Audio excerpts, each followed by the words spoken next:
Vereadoras que registrem seus votos. Eu voto sim, senhor presidente.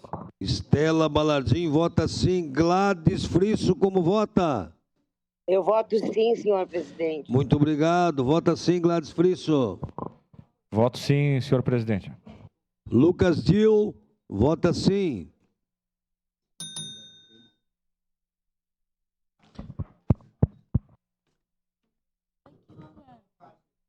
Vereador Bortoluz vota sim, presidente. Vereador Bortoluz vota sim. Vereador Lucas Carinhato vota sim. Camiles. Vota sim. Vota sim, seu Camiles. Vereadora Marisol Santos, como vota? Vota sim. Encerrado o registro dos votos, encerrada a votação. O projeto de lei número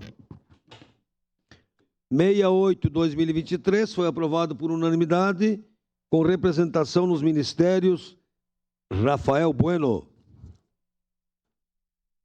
Em segunda discussão.